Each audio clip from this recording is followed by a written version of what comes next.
அனைவருக்கும் வணக்கம். தெய்வீக பலன்கள் சேனல் சார்பாக தங்களை அன்புடன் வரவேற்கிறோம். இன்று நம் காணொளியில் காண விரும்புவது திருக்கொள்ளிக்காடு பொங்கு சனீஸ்வரர் கோவில் சிறப்புகளை பற்றி இந்த காணொளியில் பார்க்கலாம். வாருங்கள் காணொளிக்கு செல்லலாம். மறக்காமல் ஒரு சப்ஸ்கிரைப் செய்யவும். திருவாரூர் மாவட்டம் திருத்துறைப்பூண்டி ஊராட்சியில் இருக்கின்ற திருத்தங்கூர் ஊராட்சியில் அமைந்துள்ளது ஆக்னீஸ்வரர் ஸ்தலயம். இந்த கோவில் தனிச்சன்னதியில் பொங்கு சனீஸ்வரர் வீற்றிருப்பது அனைத்து மக்களுக்கும் அருள்பாலித்து வருகிறார். இந்த கோவில் இறைவன் பெயர் கொள்ளிக்காடார், அதாவது அக்னீஸ்வரர். இறைவனார் நாமம் மெல்லடியால் மிருதுபாதை நாயகி அம்பாள் ஆகும். ஒவ்வொரு கோவிலுக்கும் தல வரலாறு இருப்பதை போல இந்த தலத்திற்கும் தனி தல வரலாறு அமைந்திருப்பது சிறப்பம்சம். அக்னி பகவானுக்கு தனது சாபம் நீங்க இந்த தலத்தில் பரம்பொருள் சிவபெருமானை பூஜை செய்தார்களாம். இதனால் இவ்வூர் அக்னிபுரி அக்னீஸ்வரம் என்ற பெயர் பெற்று விளங்கியது. சூரியனின் வெப்பம் தாங்க முடியாமல் அவரது மனைவி உஷாதேவி தவித்த போது சூரியனுக்கு ஜாயாதேவி என்ற பெண்ணை வேறு மனம் செய்து வைத்தார்கள். அவராலும் சூரியனின் வெப்பை தாங்க முடியவில்லை. எனவே சூரியனிடம் உஷா ஷாயா தேவியிடமும் இக்கோவிலுக்கு சென்று ஈஸ்வரனிடம் மனமுருக பிரார்த்திக்கும்படி அக்னி பகவான் கூறினார். அதன்படி இந்த தலத்துக்கு வந்து சூரியன், உஷாதேவி, சாயாதேவி ஆகிய மூவரும் பரம்பொருள் சிவபெருமானை வழிபட்டு மனமுருக பிரார்த்தனை செய்தார்கள். ஆக அவர்களுக்கு அருள் புரியும் வகையில் ஈஸ்வரன் அவர்களை சனி தீர்த்ததால் இந்நிறுத்திய சூரிய வெப்பத்தை தணித்தார். வெப்பம் தணித்த சூரிய பகவானிடம் கலந்த உஷா சாயாதேவிகளுக்கு இறைவன் குழந்தை வரம் அருளினார். ஈஸ்வரன் அருளினால் சூரியனுக்கும் உஷாதேவிக்கும் பிறந்த யமதர்மன் சூரியனும் சாயாதேவியும் பிறந்தவர்தான் சனி பகவான். அதாவது உஷாதேவிக்கும் பிறந்தவர்தான் யமதர்மன், சூரியனுக்கும் ஜாயாதேவிக்கும் பிறந்தவர்தான் சனீஸ்வர பகவான். சனீஸ்வர பகவான் ஈஸ்வரனிடம் எனக்கு தாங்கள் இடும் கட்டளை என்ன என்று பணிந்து கேட்டார். அதற்கு பரம்பொருள் சிவபெருமான் அவர்கள், நீ நவக்கோள்கள் முக்கியத்துவம் வாய்ந்தவராக இருப்பாய். ஒரு மனிதனின் கர்மங்களுக்கேற்ப தண்டனை கொடுத்து அவர்களின் பாவ கணக்குகளை போக்கி புனிதப்படுத்தி புண்ணியவனாக ஆக்க வேண்டுமென கட்டளையிடுகிறார். பரம்பொருள் சனீஸ்வரன் பரம்பொருள் சிவபெருமானின் கட்டளைப்படி தண்டிக்கும் கடவுளாக வலம் வந்தார். மனிதர்கள் தேவராட்சதம் மிக கடுமையாக தண்டிக்க ஆரம்பித்தார். அவர்களின் கொடுமையான தண்டனையின் பலனாக வியாதி என்று அவரை வெறுத்து ஒதுக்கினார். சனி ஒரு கிரகம் என்று கூறாமல் சனி ஒரு தோஷம் எனவும் அழைக்கத் தொடங்கினர். அவரை கண்டாலே அனைவரும் பயந்தனர்.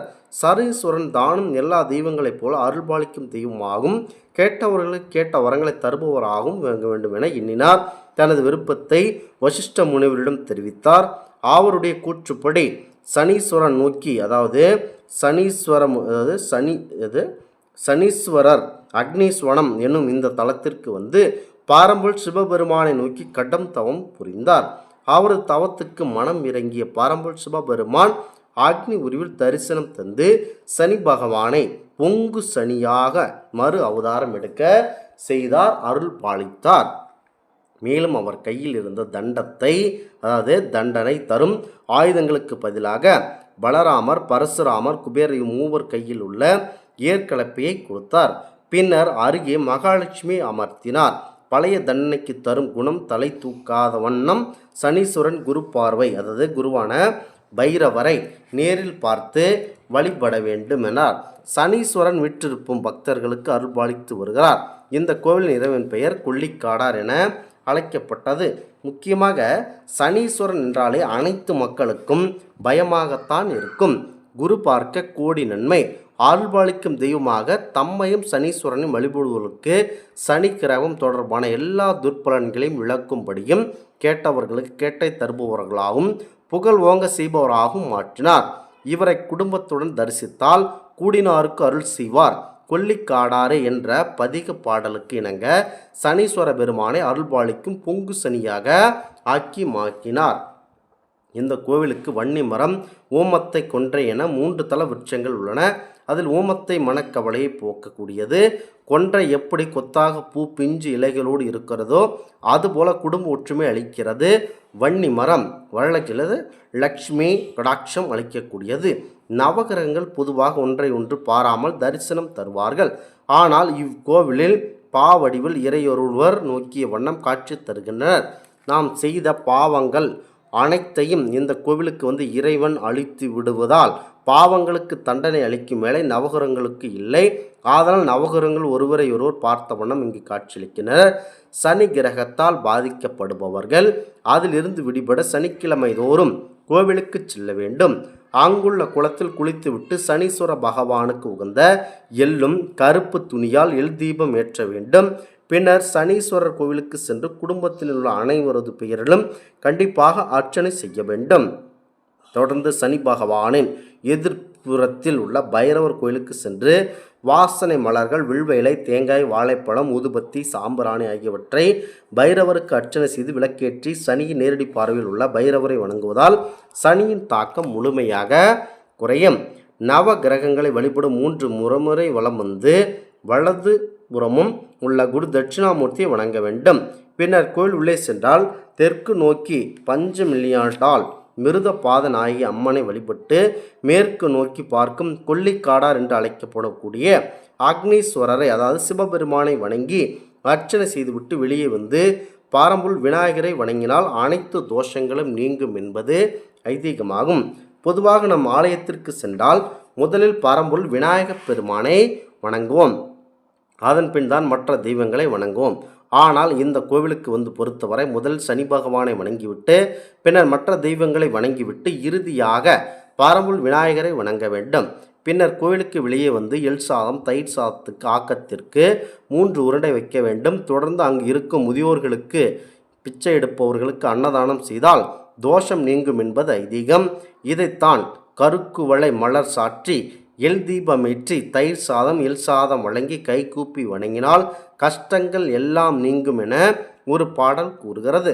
பொதுவாக சனீஸ்வரர் கோவிலுக்கு செல்பவர்கள் திருநள்ளாறு சனீஸ்வரர் உட்பட சனியின் தாக்கம் உள்ளவர்களும் தனி சன்னதி ராசியில் அதாவது சனி தன் ராசியில் இருந்து விடுபட உடனே சனீஸ்வரர் கோவிலுக்கு சென்று தீர்த்த குளத்தில் குளித்துவிட்டு பழைய துணிகளை அங்கே விட்டுவிட்டு கோவிலுக்கு சென்று அர்ச்சனை செய்து விளக்கேற்றி வழிபடுவது வழக்கம்.